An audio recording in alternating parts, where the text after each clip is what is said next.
Bonjour, ravi de vous retrouver dans ce nouveau numéro du Grand Entretien. Mon invité aujourd'hui est un homme connu, dont on parle beaucoup en ce moment pour avoir publié des livres. Il s'appelle Gérard Chaliand, un homme qui a 88 ans, un homme alerte, qui a les idées très claires et surtout il va nous permettre de décrypter la complexité du monde. Aujourd'hui, je rappelle juste pour mesurer l'ampleur du travail que vous avez mené, vous avez écrit 80 livres, oui, environ, et peut-être plus. Et vous avez publié vos mémoires tout récemment aux éditions L'Archipel. Exact.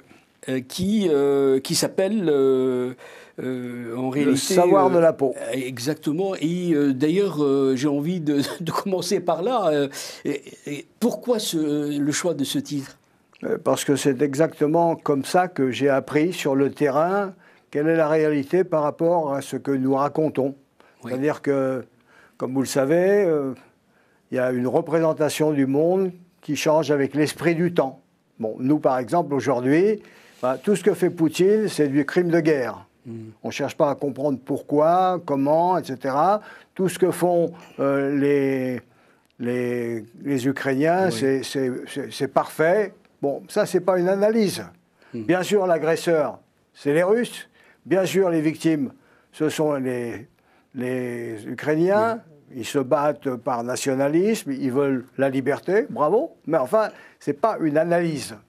Alors, je ne veux pas être noyé par la propagande des uns ou des autres. Oui. Je cherche, si vous voulez, à serrer la réalité du plus près. Donc, je vais la plupart du temps sur le terrain. Moi, en Ukraine, j'y étais 1 an avant la guerre. Je connais l'Ukraine juste à la veille de février 2022. Bon, je sais ce que c'était. C'était un pays corrompu, dirigé par des oligarques, pas très sympathiques. Ah oui, il faut le dire. Bon. Mais M. Zelensky a été un dirigeant remarquable, capable de, comment dirais-je, de rassembler les énergies, et de se transformer, communiquer, avoir des circonstances largement favorables. Et puis, pour les Américains, quelle aubaine, quelle merveilleuse aubaine après le pathétique départ d'Afghanistan, au terme de 20 années, que d'avoir la chance de pouvoir se battre par procuration. Oui. Ce qui est la situation idéale pour les Américains qui ont la détestation des pertes militaires et qui ont admirablement réagi dès le premier jour à l'échelle du renseignement, à l'échelle de la livraison des armes, à l'échelle de l'aide concrète, y compris par des techniciens. Comme je l'ai dit, vous êtes un géostratège. Vous avez une connaissance, surtout, et vous l'avez évoqué, du terrain. Donc, vous alliez le terrain et la conceptualisation, la rédaction, la réflexion. Aujourd'hui, on entre dans une nouvelle ère avec la guerre en Ukraine. Comment voyez-vous ce basculement? Est-ce qu'on est en voie de disrupter, comme diraient les modernistes? Écoutez, on est déjà rentré dans une nouvelle ère il y a quelque temps. C'est-à-dire qu'il fut un temps, comme vous le savez, où le monde était bipolaire. Il y avait l'Ouest et l'Est. Très bien. L'Union soviétique s'est effondrée en 1991. Après ça, on a eu un moment unipolaire où les Américains étaient tout seuls, les années 90. De 1991 jusqu'à 2001, ils étaient tout seuls. C'est un monde nouveau, sur lequel d'ailleurs on s'est fait beaucoup d'illusions en disant, voilà, on redémarre sur une ère complètement nouvelle. Ben, elle aura lieu une dizaine d'années.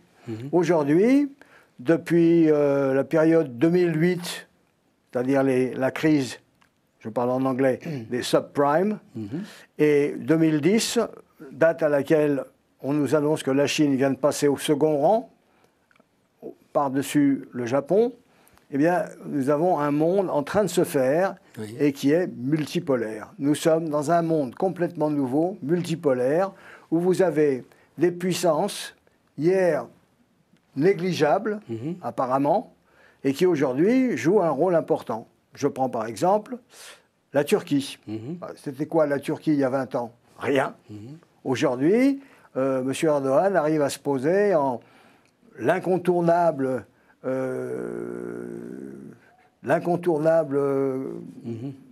acteur à cheval entre les Russes, l'OTAN, les Américains et le reste du monde.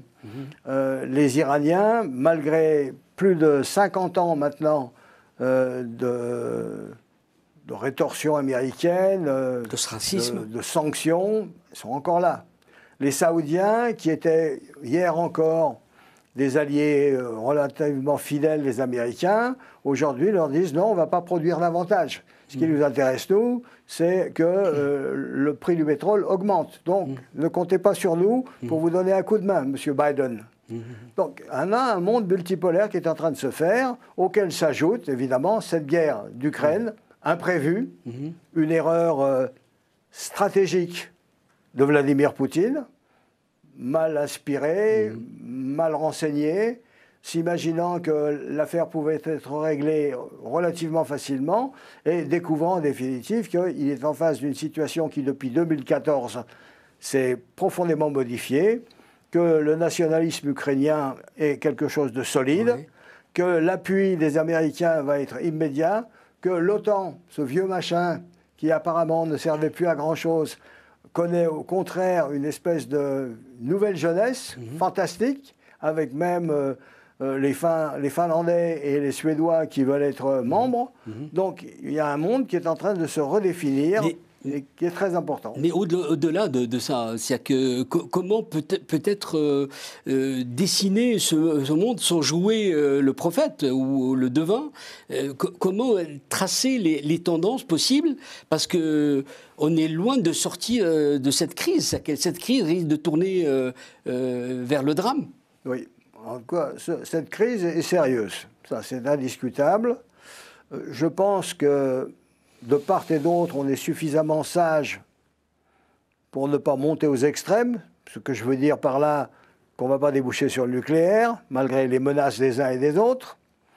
À mon sens, on va déboucher parce qu'il n'y aura pas de vainqueur militaire dans cette affaire.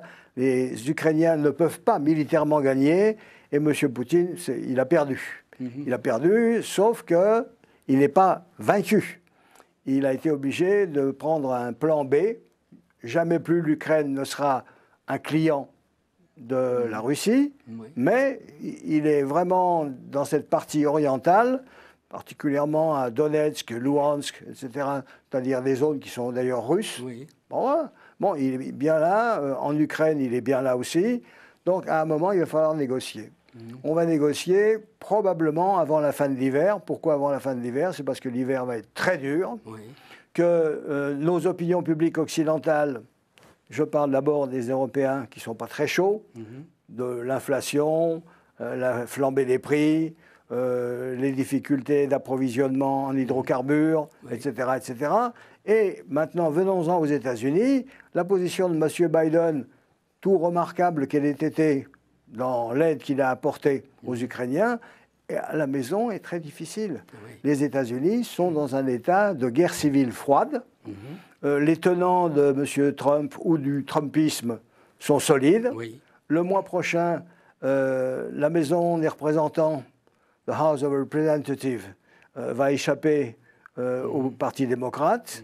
M. Biden a essayé d'acheter les voix des étudiants en leur disant bon, ben, ne parlons plus de vos dettes, etc. Mais tout ça, ça va peser. Il y a une fatigue de l'opinion publique américaine de l'énorme aide militaire et particulièrement financière que les États-Unis consentent. Donc on va vers des difficultés croissantes.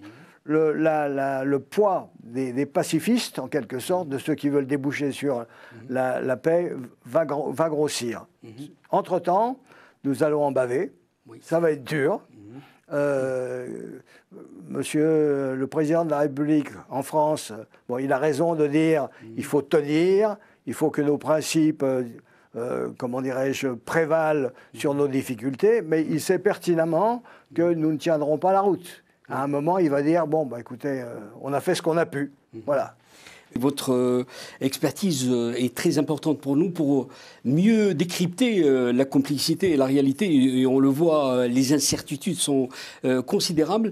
Mais peut-être pour pour mieux mesurer cette multipolarité, est-ce qu'aujourd'hui, l'Afrique va devenir vraiment le champ clos des rivalités et de cette absolument une course immaîtrisable entre ces nouveaux acteurs et les anciens?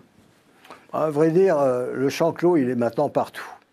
C'est-à-dire que les Chinois, par exemple, cherchent à contourner, en quelque sorte, l'extraordinaire domination maritime exercée par les États-Unis. Bon, comment ils veulent le contourner? Ils le contournent par voie de terre avec les fameuses routes de la soie. Ça leur permet de rentrer dans ce qu'on appelle le monde eurasiatique. Ils arrivent quand même au Pirée, ils arrivent à Gênes. Ils sont en Europe occidentale, hein, pas juste comme ça en Asie orientale, ni même en Asie, comment dirais-je, moyenne-orientale. Ils sont présents en Afrique, dans un certain nombre de pays. Alors, qu'est-ce qu'ils feront? Bon, ils aident à construire des choses lourdes, hein, les chemins de fer, les routes, la grosse infrastructure, des choses extrêmement utiles. Bon, qu'est-ce qu'ils veulent en échange? Alors, on nous dit, bon, en échange, ils vont nous endetter, nous, pays africains, ils vont profiter, etc. Mais enfin, ça, bon, on verra. Dans la pratique, ce qu'ils cherchent, c'est un appui en vote. Oui. C'est-à-dire qu'il n'y a pas de condamnation de la politique chinoise par les Africains. Oui. Ça, c'est du tout bénéfice. C'est-à-dire que nous ne nous rendons pas compte, nous qui sommes en train de répéter on a raison, on a raison, que pour d'aucuns, ils préfèrent rester neutres, ils ne veulent pas choisir entre un camp ou l'autre, etc. Ça compte. En Amérique latine, ils sont également présents. Oui. Ils sont présents au Brésil, ils sont présents au Venezuela, ils sont présents en Colombie, ils sont présents dans la plupart des pays, à quelques exceptions près. C'est-à-dire ils jouent une partie absolument internationale. Je ne parle même pas de Taïwan, qui est en quelque sorte ce qui fait mal aux États-Unis. Et à mon sens, les Américains, je veux dire, les Chinois sont trop malins pour se lancer dans une opération militaire sur Taïwan. Ils savent le prix que ça coûte à M. Poutine. Mais ça va permettre de titiller l'oncle Sam là où ça lui fait mal. Donc, d'une façon générale, on est dans un état de tension permanente, tout en continuant à faire un match de type économique et de type de recherche scientifique pour réussir à s'imposer sur tous les marchés, pour être en tête de la recherche, etc. Et alors, là, il faut le dire, une fois de plus, ça, je pense qu'on ne l'a pas suffisamment réalisé. L'URSS, c'était un État militairement très important. C'était un État spatialement très important. Et c'est tout. Oui. Les Chinois, ils savent tout faire. Absolument. Ce sont des concurrents de A à Z, sur tous les plans. Alors justement, ils sont des concurrents de A à Z, ils sont très présents en Afrique, mais j'ai envie de centrer le propos sur l'Afrique.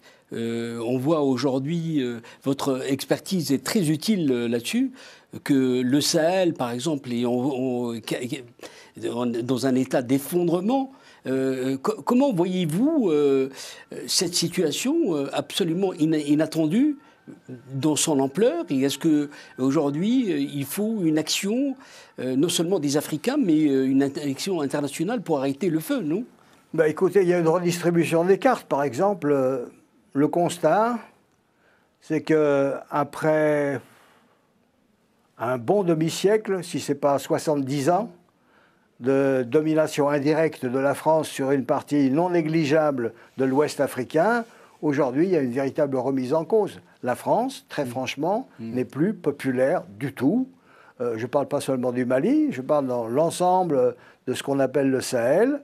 Nous sommes en perte de vitesse sévère par rapport à d'autres, que ce soit à leur façon les Chinois, que ce soit à leur façon les Russes, que ce soit à leur façon les Turcs. Est-ce qu'on connaît les raisons? Est-ce qu'on peut les identifier? Oui, moi je trouve que nous avons été néocoloniaux, indiscutablement. C'est-à-dire que nous reprochons à ces régimes d'être corrompus. Mais très franchement, on les a corrompus nous-mêmes. On les a corrompus pour la bonne raison que à l'époque de la France-Afrique, M. Foccart, bon, il corrompait les dirigeants, ça lui permettait d'exercer une puissance indirecte, une influence indirecte sur une partie extrêmement importante de l'Afrique. Ben, ce temps-là est fini. Oui. Voilà.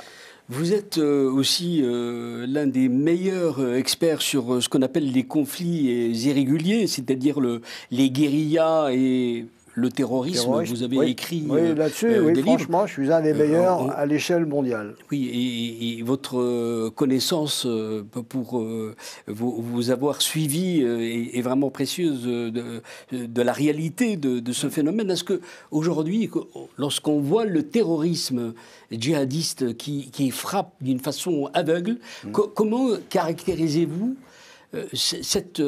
on a vu des choses comparables, mais là, ça a l'air d'antagoniser l'Afrique et de dévaster presque. Oui. Alors là, il faut quand même faire un distinguo important. Il y a d'une part ce qu'on appelle le terrorisme, qui est une action essentiellement psychologique. Qu'est-ce que ça veut dire, une action psychologique? Ça veut dire que l'effet psychologique est infiniment plus important que les dégâts physiques. Au total, par exemple, on a eu pas mal d'attentats, surtout d'ailleurs hors Occident.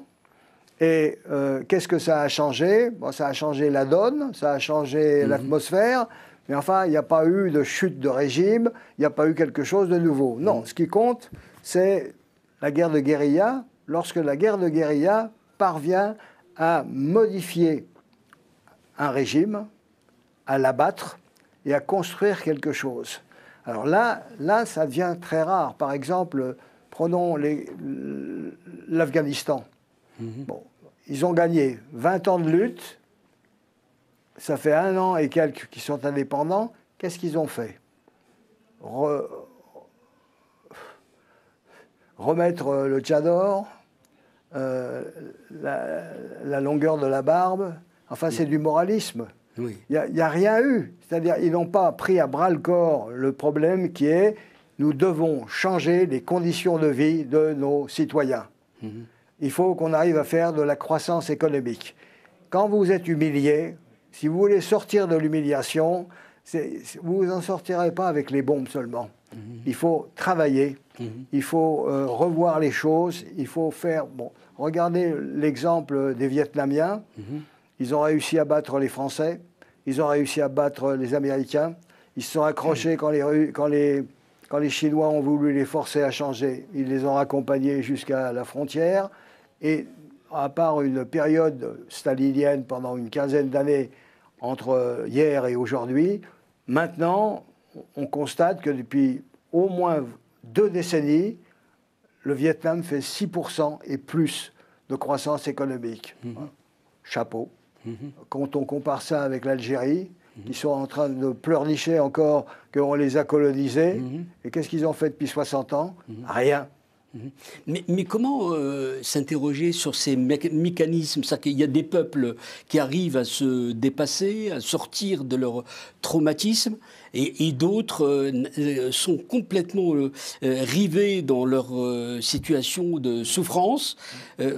Comment expliquer? C'est peut-être aussi une question de développement, de mentalité, transformation des mentalités. Comment là, vous posez une question très complexe. Hein. Oui, non, mais d'autant plus que je ne peux pas vous répondre qu'il y en a qui sont plus doués que d'autres, etc. Non, mais c'est... Mais disons en étant prudent, qu'il y a ceux qui ont la chance d'avoir à leur tête un despotisme éclairé, destiné à modifier la situation et à apporter un changement.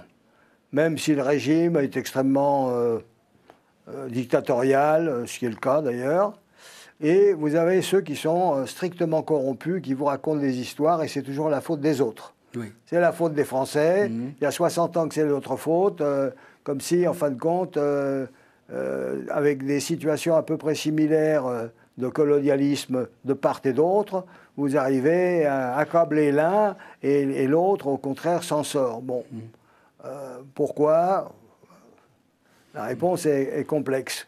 Mais en tout cas, il y a une chose certaine, les élites algériennes ont failli et elles continuent de mentir à leur peuple en accusant les Français de tous les malheurs qu'ils ont eux-mêmes prolongés et dont ils se sont nourris et de la corruption dont ils sont en fin de compte l'expression même. Jusqu'ici, l'Occident a été vraiment l'élément de référence dans la manière de se projeter dans la civilisation d'aujourd'hui. Aujourd'hui, on voit que l'Occident, et surtout aussi à travers la crise ukrainienne, s'est ramassé autour d'un noyau dur, mais qui n'est pas connecté au reste du monde. C'est-à-dire qu'il y a... Comment voyez-vous ce déclin? Est-ce que l'Occident aujourd'hui... c'est une illusion d'optique, ce qu'on voit, ce basculement, en fait, ce déclassement. Est-ce que ça va être remplacé par quoi, au fond? Là aussi, vous posez une question à laquelle on ne peut pas répondre de façon simple. Mais on a des tendances, peut-être. Disons que l'Occident a beaucoup apporté. Qu'est-ce que je veux dire? Je veux dire, d'abord, ils ont apporté la révolution industrielle. Ils ont apporté l'idée absolument nouvelle à la fin du XVIIIe siècle, aux États-Unis comme en France, de « ça suffit le despotisme ». C'est nouveau, ça. On ne veut plus de despotes. Alors évidemment, ça n'empêche pas les despotes de venir. C'est une liberté difficilement gagnée, et puis vous apercevez que vous pouvez avoir des despotes, on en a eu, vous pouvez même avoir un monsieur Trump aux États-Unis où la démocratie compte tellement, etc., etc. Mais enfin, on a apporté un souffle nouveau, on a apporté l'idée nouvelle en plus de la nation. L'idée nationale, c'est quelque chose de nouveau. La meilleure preuve, c'est que les mouvements anticoloniaux vont s'appeler mouvements de libération nationale. C'est-à-dire que c'est fini d'avoir une Chine du Nord, une Chine du Sud, ou bien d'avoir un Tonkin et puis un Annam. Non, ils vont se sentir tous chinois, ou ils vont se sentir vietnamiens en lutte pour la liberté, etc. Bon, tout ça, ce sont des idées nouvelles apportées par les Occidentaux. Très bien. Donc, on a été extrêmement utile à un certain moment. Puis après, on a profité, évidemment, de l'hégémonie qu'on a exercée. Parce qu'on n'est pas meilleur que qui que ce soit. Je veux dire, la tendance, c'est quand vous dominez, c'est de profiter de la prédation. C'est comme ça.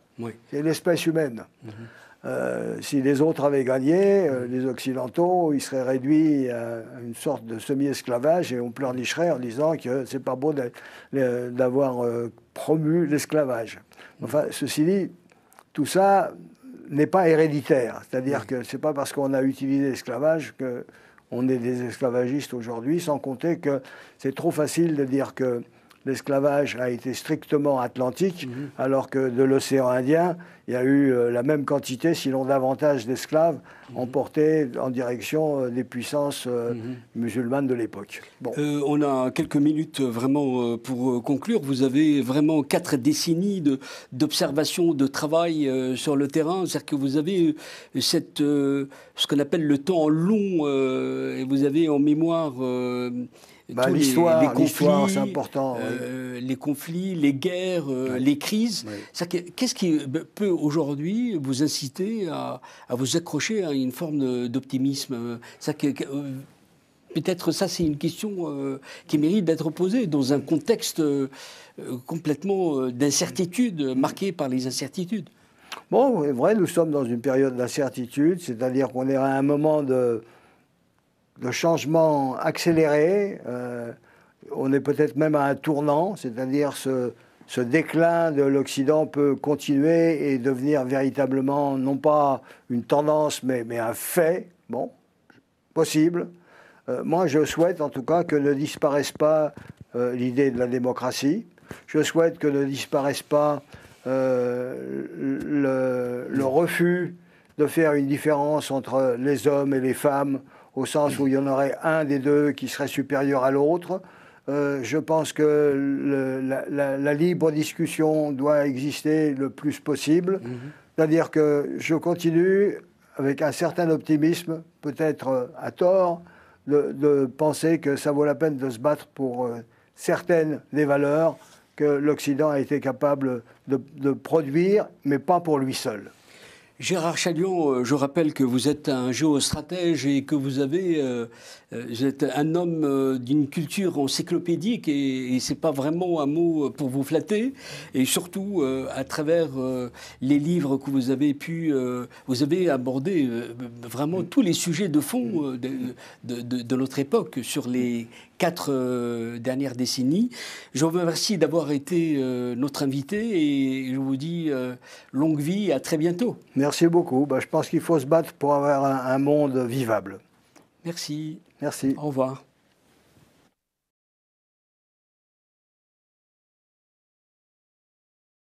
Dans Choc du Monde, le magazine des crises et de la prospective internationale de TVL.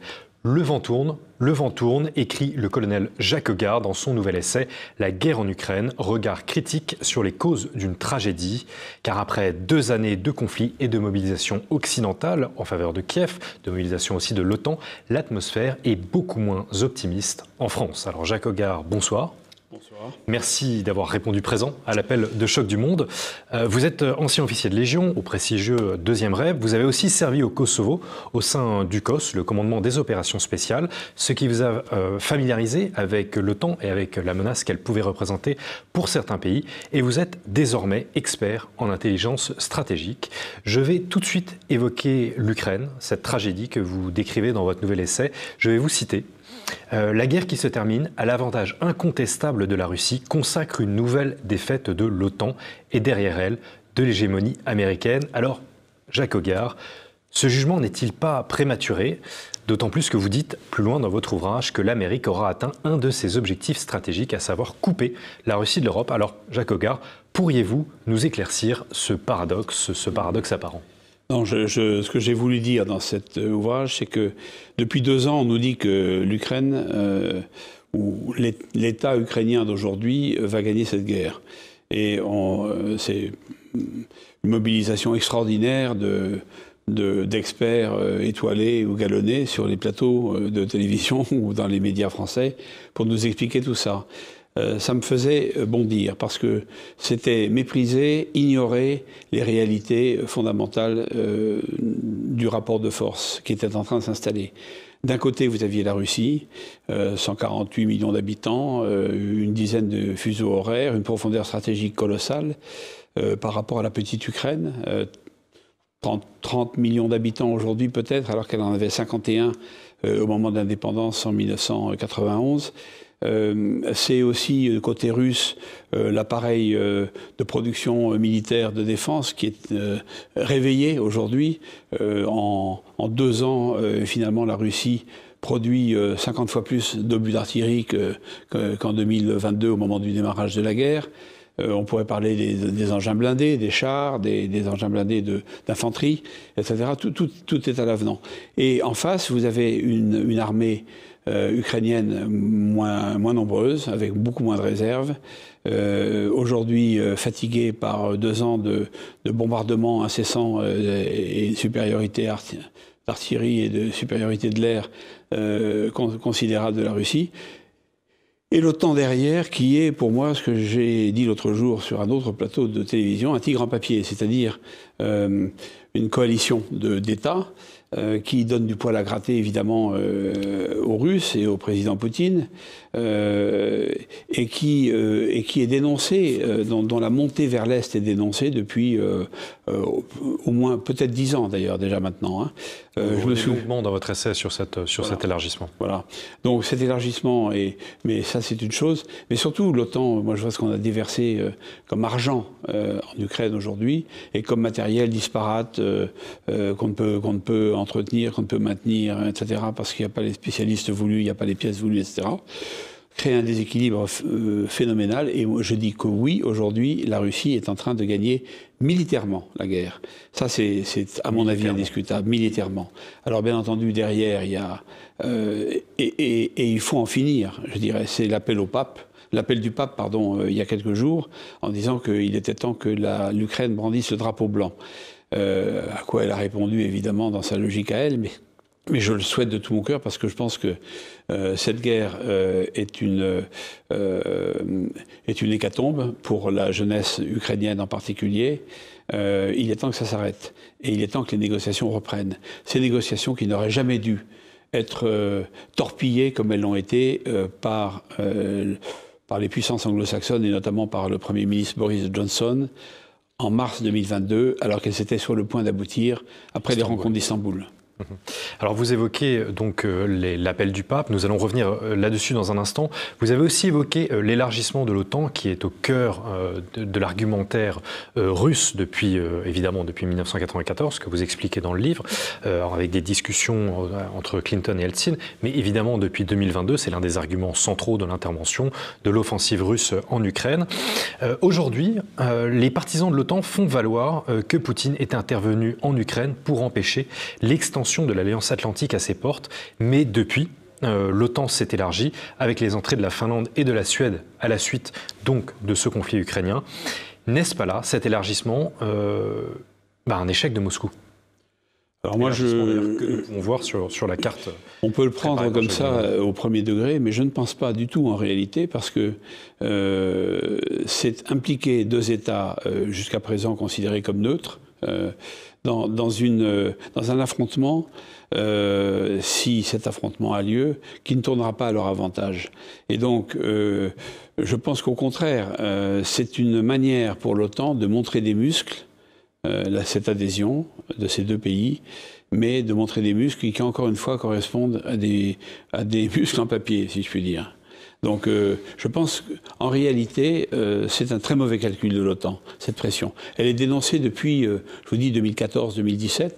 Je me souviens de cette phrase de Poutine disant « ce n'est pas nous qui allons vers l'OTAN, c'est l'OTAN qui monte vers nous ». Et je retiens aussi cette phrase de l'ambassadeur Jean de Gnasty, il y a quelques mois, ou un an peut-être maintenant, disant clairement je ne sais pas si l'Ukraine est dans l'OTAN, mais l'OTAN est dans l'Ukraine. Et tout ça, pour moi, ce sont des ferments de guerre. Quand vous touchez à des intérêts stratégiques d'un pays, la Russie ou un autre, eh bien, vous l'amenez à un moment donné à une position de défense dans laquelle elle s'est mise le 24 février 2022. Mais je le rappelle parce que c'est trop souvent ignoré aussi de l'opinion en général, une semaine après que les forces armées ukrainiennes, appuyées par leurs milices nationalistes, aient lancé une offensive sur le Donbass. Donc on oublie tout ça, mais c'est la réalité, ce sont les faits. Et je crois que c'est très important à savoir pour avoir une analyse équilibrée de cette guerre, de cette tragédie. Alors que faire de la sécurité des pays d'Europe de l'Est qui réclament donc l'Alliance Atlantique? Doit-on les abandonner? Je dirais que, si vous voulez, on a mis tous ces pays dans une espèce de corner où ils n'ont pas tellement le choix aujourd'hui. Soit ils apparaissent comme regardez le cas de la Hongrie, par exemple, ou le cas de la Slovaquie récemment, qui choisissent de ne pas s'impliquer dans cette alliance que j'estime, moi, être contre nature, parce que et regardez les ennuis que ça leur fait. Donc les autres pays peuvent avoir des positions un petit peu intermédiaires et prudentes, mais en réalité, tout le monde oublie que depuis longtemps le pacte de Varsovie a été dissous, d'ailleurs ces pays en faisaient partie. Tout le monde oublie que l'OTAN est passée d'une posture strictement défensive qui est conforme à ses statuts, c'est l'Alliance Atlantique. Elle est passée dans une posture d'agence de sécurité worldwide, je dirais, agissant dans le monde entier, et en particulier contre nos ennemis historiques. Alors, je pense que l'OTAN n'a pas digéré en fait la fin de l'Union soviétique et la naissance de la Fédération de Russie.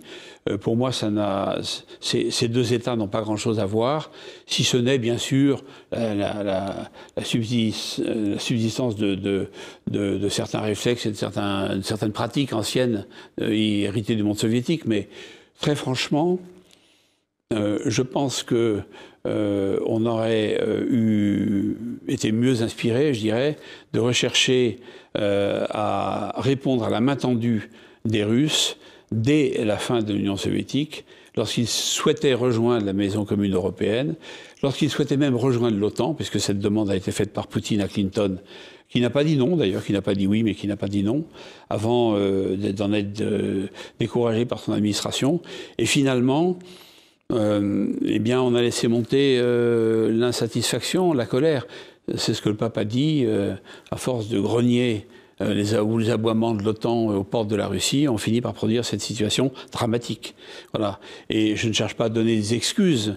Je dis que dans l'histoire des relations inter-États, quand on commence à toucher aux intérêts stratégiques d'un État, il se raidit et à un moment donné, il se défend.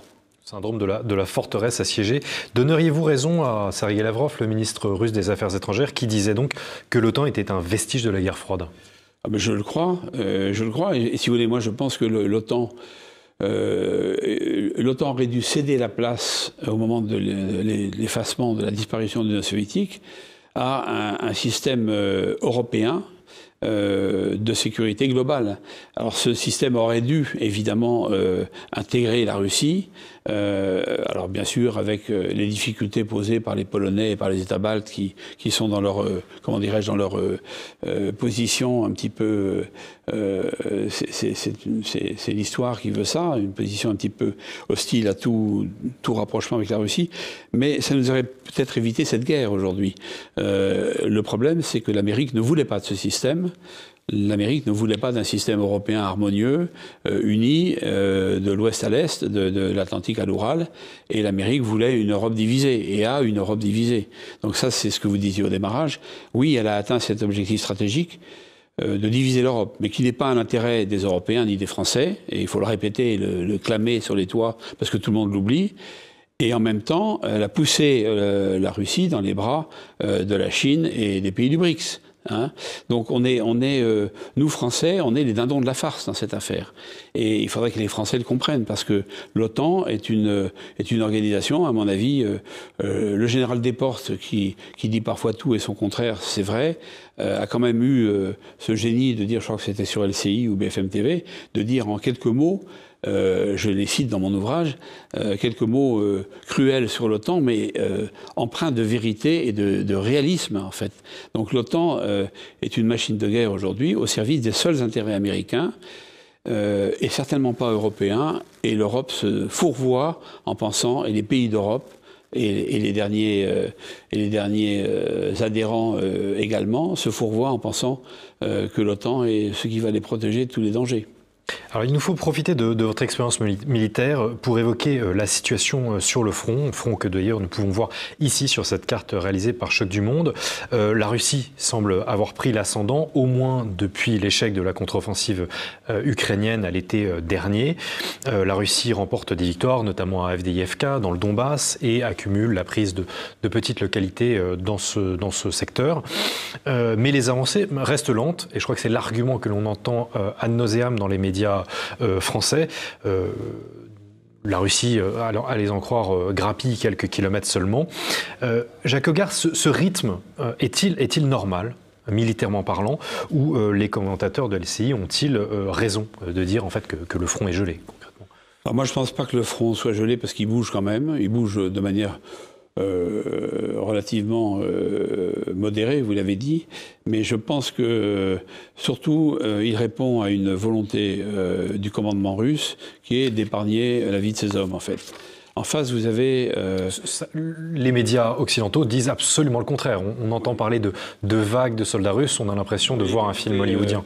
Je renvoie vos auditeurs à un article de Marianne qui est sorti il y a quelques jours déjà, et qui, s'appuyant sur des notes de l'état-major qui n'aurait d'ailleurs pas dû fuir, probablement, ça c'est encore un autre problème, donne la réalité des choses. Donc tout le monde sait, y compris, je pense, le président Macron et son ministre de la Défense, son état-major, etc.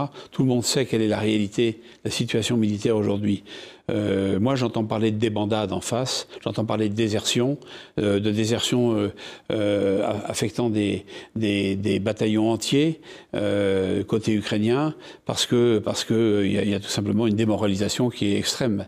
Donc, je pense qu'il y a eu des combats difficiles, et je pense qu'il y a eu beaucoup d'héroïsme aussi, côté ukrainien aussi, bien entendu. Mais je pense qu'aujourd'hui, il y a une espèce de vague qui fait que de vagues de bombardement, une supériorité aérienne indiscutable, et puis une supériorité électronique qui est indiscutable aujourd'hui, hein, et qui fait que en face, même avec l'appui de l'OTAN, qui d'ailleurs a largement baissé, même avec les remontades du président de la République et l'annonce de déplacement de troupes au sol, je me demande où on les prendrait et qui ce serait d'ailleurs. Et avec quels moyens, et quelles munitions, et quels équipements. Je pense que tout ça n'est pas sérieux, si vous voulez. Donc on est dans un monde de mensonges et dans un monde où on cherche à faire à tout prix valoir ce que l'on voudrait et non pas ce qui est. Et donc je pense que ça, c'est quand même le problème majeur de toute cette... de tout ce déferlement médiatique qu'on subit depuis 2 ans. Alors je note quand même qu'il y a un changement, c'est-à-dire que tous ces personnages qui s'exprimaient avec certitude, nous pronostiquant une victoire de l'Ukraine grâce à l'OTAN, ont un peu disparu, ou leur voix s'est un peu éteinte. Ils sont beaucoup plus discrets aujourd'hui. C'est pas par hasard. Tout le monde sait, tout le monde a les informations, je pense. Donc tous les gens un peu informés connaissent très bien l'aspect dramatique de la position ukrainienne aujourd'hui. Je pense que le premier à le savoir, c'est Zelensky, mais pourquoi a-t-il limogé son général Zaloujny? Parce que Zaloujny avait commencé à dire la vérité, hein, et à un média étranger. Donc je pense que tout ça, c'est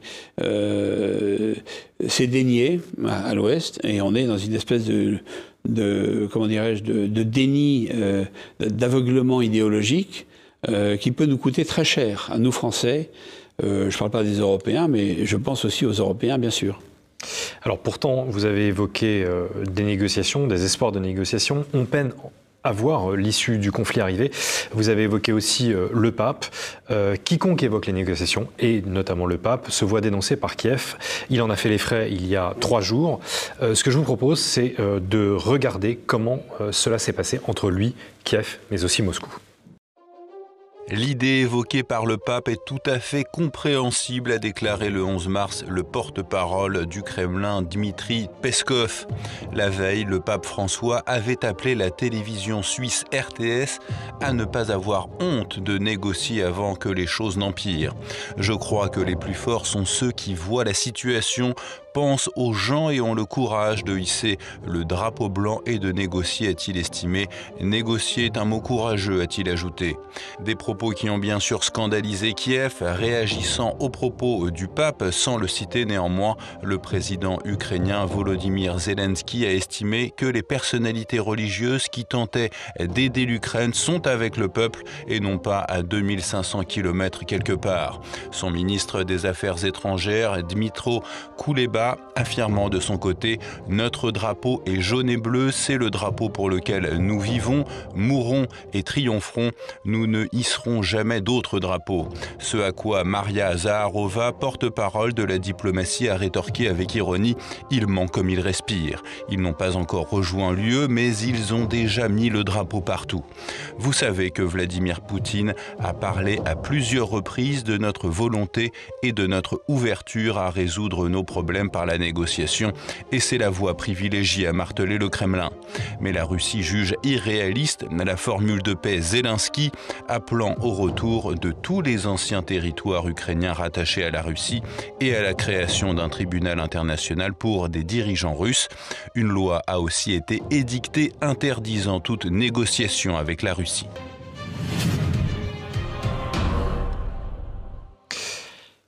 Alors les négociations semblent donc impossibles à l'heure actuelle, mais bien sûr en même temps l'aide occidentale commence à se tarir. Cela peut-il contraindre Kiev? Mais plus concrètement, comment le conflit peut-il prendre fin, Jacques Hoggard, selon vous?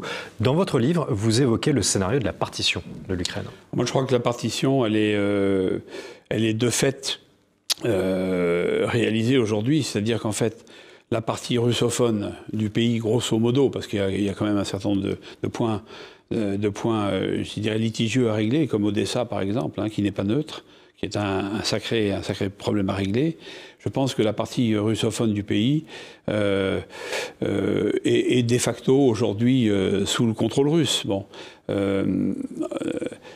Et la partie occidentale va continuer à vivre sa vie avec. Alors le problème de ce pays, c'est qu'à mon avis, c'est un État, c'est un pays, mais ce n'est pas un État-nation. Il n'y a pas de nation ukrainienne. Je pense qu'il faut relire les ouvrages de nos anciens, comme Benoît Méchain ou autres, pour pouvoir le dire, mais on le voit tous les jours. En fait, c'est 50-50, si je puis dire.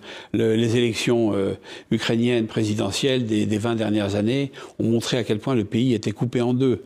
Donc, moi, je pense qu'il va naître un nouvel État ukrainien, qui sera un État formé à partir des terres occidentales de ce pays. Alors, ça pose des tas de problèmes, y compris économiques, bien sûr. Le Donbass, les terres arabes qui ont été spoliées et vendues à des consortiums américains aujourd'hui pour plus de 50%. Tout ça va devoir être évidemment sur la table. Ça veut dire des négociations compliquées, c'est certain. Mais moi, je pense qu'elles vont arriver parce qu'à un moment donné, la puissance qui est derrière l'OTAN, qui est les États-Unis d'Amérique, commence à dire ça suffit. Donc, quand les Américains disent ça suffit, les pouvoirs qu'ils ont mis en place, qu'ils ont soutenus dans des crises ou dans des guerres, ne pèsent pas grand-chose. Et moi, je serais à la place du président Zelensky, je serais inquiet pour mon sort personnel et pour ceux des ministres de mon gouvernement et de mon administration. Les Américains ont montré maintes fois qu'ils savaient parfaitement abandonner, quitte à les trahir, tous les gens qui leur avaient été fidèles. Donc, attendons, parce qu'il y a des élections américaines qui arrivent. Je ne serais pas étonné qu'elles produisent de grands changements dans les équilibres mondiaux. Et je ne serais pas étonné qu'elles amènent subitement un nouvel interlocuteur en face de Vladimir Poutine pour aborder cette question des négociations. Il y a un point très important sur ces négociations, je pense, qu'il faut souligner, c'est que jamais la Russie n'acceptera une Ukraine membre de l'Union européenne et de l'OTAN. De l'Union européenne, même ? Même de l'Union européenne, je pense. Parce que l'Union européenne et l'OTAN, comme l'a dit son secrétaire général Jens Stoltenberg, ce sont les deux faces d'une même pièce. Donc quand vous êtes le secrétaire général de l'OTAN et que vous dites ça, et que vous voyez le comportement d'Ursula von der Leyen, qui en est la secrétaire générale de l'Union européenne, vous voyez bien que c'est en fait une seule et même entité, si je puis dire, avec deux faces différentes.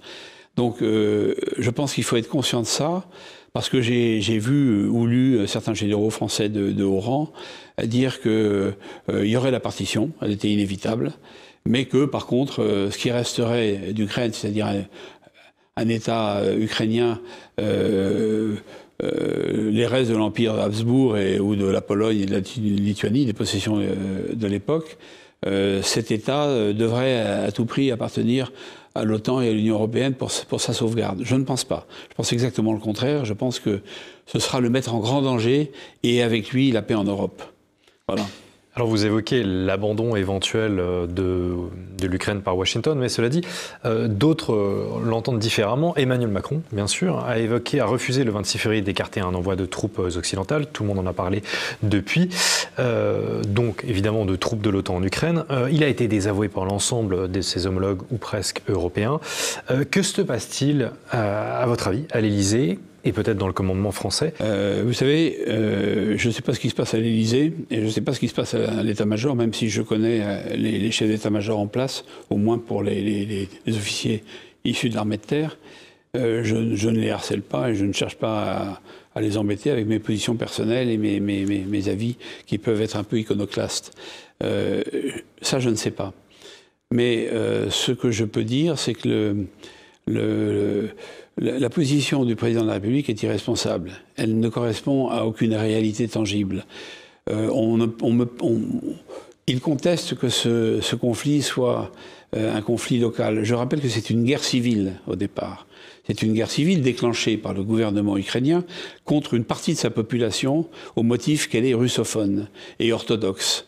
Donc c'est une guerre civile et je me souviens d'avoir lu quelque part que le général Schmitt, chef d'état-major des armées, disait qu'une guerre civile, elle amène son contingent d'horreur de part et d'autre à part égale. Alors il faut quand même rappeler ça. Donc nous nous sommes mêlés d'un problème intérieur à l'Ukraine et à la Russie, au point d'en arriver peut-être maintenant à des prémices de guerre et peut-être de guerre nucléaire parce que on ne sait plus très bien ce qu'on maîtrise ou ce qu'on ne maîtrise pas. Et je pense que c'est absolument gravissime et irresponsable. Et je pense qu'il est encore temps de faire machine arrière et d'arrêter cette escalade verbale qui n'est qu'une escalade verbale, qui ne reflète absolument pas la réalité des choses derrière, car nous n'avons pas les moyens, nous Français, mais l'OTAN non plus, aucun des pays de l'OTAN n'a les moyens aujourd'hui de s'affronter pour le régime ukrainien d'aujourd'hui, dans une guerre de haute intensité avec la Russie. Je veux dire, Alors, ce matin, Vladimir Poutine a répondu indirectement à Emmanuel Macron dans une interview à Rossiya 1. Il a déclaré que la Russie n'aura pas de ligne rouge. C'est aussi l'expression évidemment employée par Emmanuel Macron. La Russie n'aura pas de ligne rouge contre les pays qui n'en ont pas contre elle. Est-ce là le risque de l'escalade ?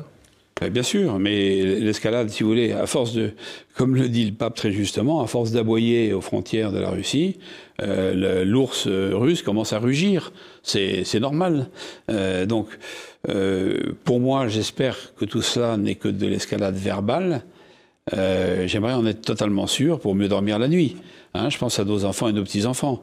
Je veux dire que la France n'est pas l'ennemi de la Russie, pas plus qu'elle n'est l'ennemi de l'Ukraine ou l'ami de l'Ukraine. Pas plus, mais je rappelle quand même, il faut relire nos classiques, Chateaubriand, dans les Mémoires d'Outre-Tombe, disait, comme il était important, que la France et la Russie s'entendent, car elles n'avaient aucune frontière commune, aucun litige continental en commun, qu'elles avaient toutes les raisons de collaborer à partir du moment où la France avait donné sa langue aux élites russes de l'époque, où la culture russe était imprégnée de culture française, et où il y avait un vrai... Voilà, c'est pas être pro-russe que de dire ça, c'est être pro-français. Et je pense que les téléspectateurs qui nous regardent doivent comprendre ces notions-là. Nous n'avons absolument rien à faire dans ce conflit qui est au départ une guerre civile déclenchée par le gouvernement ukrainien issu du putsch de Maïdan en 2014, il faut le rappeler, et qui s'en est pris à sa propre population, la bombardant pendant pratiquement 10 ans, faisant entre 15 000 et 18 000 morts, dont des enfants, des femmes, etc., etc. Donc il faut rappeler tout ça quand même. 18 000 morts de part et d'autre à ce moment-là, mais en effet c'était une guerre civile comme vous le rappelez. Vous dites que dans votre essai que la France n'a guère brillé face au conflit ukrainien. La France, donc le pouvoir français, mais pas que, semble-t-il, puisque Bardella et le Rassemblement national se sont abstenus hier, le 12 mars, à l'Assemblée nationale, lors du débat sur l'aide française à Kiev. Est-ce là un motif de déception pour vous ? Moi, écoutez, je ne vais pas rentrer dans la sauce politicienne française, ça ne m'intéresse pas. J'ai mon avis, bien sûr, mais moi, ce qui me navre, c'est l'image que la France donne en Europe et dans le monde.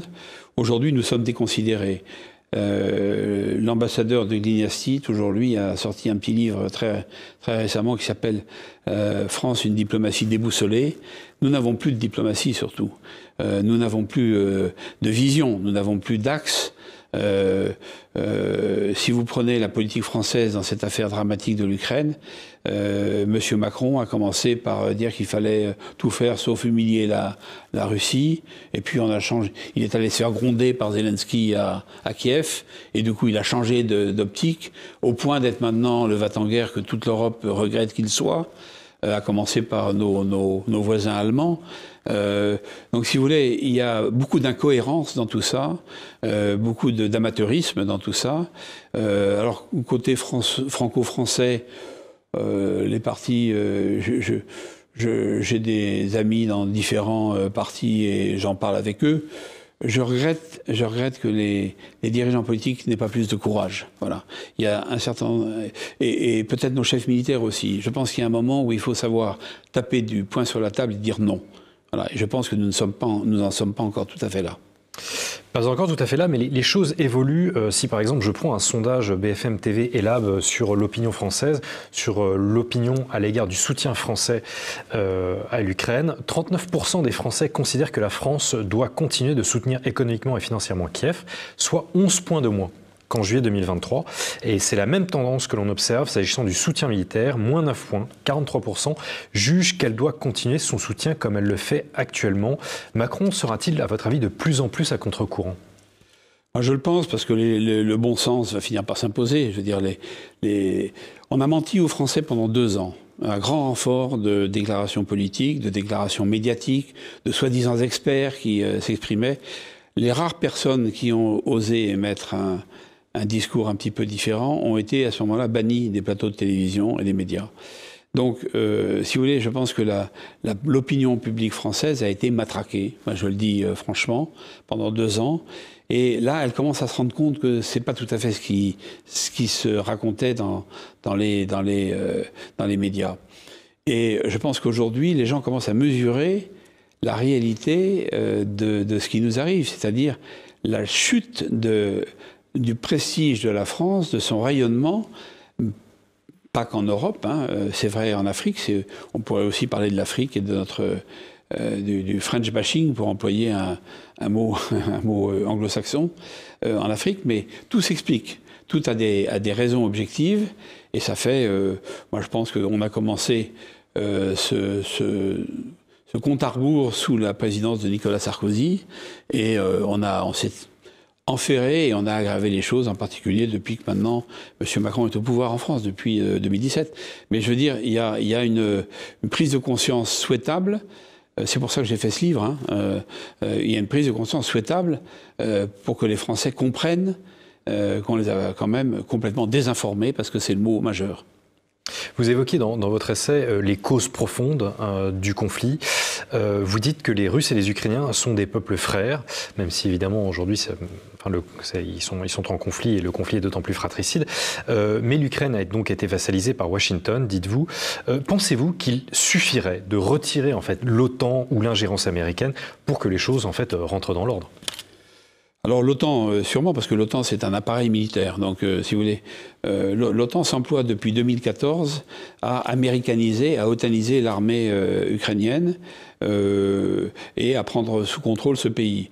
Alors l'OTAN, bien sûr qu'il faudrait s'en débarrasser. Moi je l'ai toujours dit. J'ai vu, si vous voulez, j'ai servi sous la bannière de l'OTAN au Kosovo en 1999. J'ai vu les ravages de cette organisation qui, de défensive, est devenue offensive. Voilà. En devenant offensive, elle n'amène que plaies, désolation, destruction et guerre, finalement. Donc, bien sûr, ça c'est la première étape. Mais derrière, les États-Unis, non, je pense que les États-Unis sont un acteur majeur aujourd'hui de reprise de contrôle de ce qui se passe en Ukraine. Ils ont trop d'intérêts économiques, ils ont trop d'intérêts stratégiques pour qu'ils soient tenus pour quantité négligeable. Ils ont un rôle à jouer, et c'est pour ça que, par rapport, là je me mêle de politique étrangère et je fais une ingérence, mais je me mêle un peu de ce qui ne me regarde pas en direct, mais il est évident que je pense qu'un président Trump n'aurait pas fait ce qu'a fait un président Biden. Ne serait-ce que parce que le président Biden est impliqué personnellement dans des opérations lucratives d'enrichissement en Ukraine, à travers son fils et son frère, et qu'il a donné à fond dans la corruption. Je pense que Trump aurait été beaucoup plus mesuré, réservé, et je pense que l'Amérique n'aurait pas joué ce rôle actif tel qu'elle le joue maintenant depuis 5 ans. Voilà, mais il y a des bonnes nouvelles quand même. Quand Victoria Nuland annonce sa démission la semaine dernière, pour des raisons que l'on soupçonne, mais qu'elle n'a pas évidemment détaillées. Officiellement sa retraite. Officiellement sa retraite, mais en réalité, on peut penser que c'est parce qu'on est en train de découvrir et de lever un certain nombre de poteaux roses en Ukraine, dans lesquelles elle a bien trempé, puisqu'elle a été quand même un peu l'architecte de la révolution d'Euromaïdan en 2014. Donc, vous voyez, il y a quand même des éléments positifs, et je pense que si les États-Unis évoluent, alors ce sera un gage de paix réel, parce que alors ils lâcheront Zelensky, c'est sûr. Ils s'apprêtent peut-être même à le faire dans les jours et les semaines qui viennent, mais parce que c'est leur méthode, que je regrette, parce que c'est une méthode un peu cynique, un peu brutale, mais c'est leur méthode. C'est leur méthode. L'abandon de Zelensky est-il pour bientôt? Eh bien, Jacques Hogarth, ce sera le mot de la fin. Je vous remercie d'avoir répondu encore une fois présent à l'appel de Choc du Monde. Je rappelle que vous êtes l'auteur de La guerre en Ukraine, regard critique sur les causes d'une tragédie, publié aux éditions Hugo Doc. Merci à tous d'avoir suivi ce nouvel épisode de Choc du Monde, le magazine des crises et de la prospective internationale de TVL. Surtout, n'oubliez pas de commenter et de partager cette vidéo. Merci à tous et bonne soirée.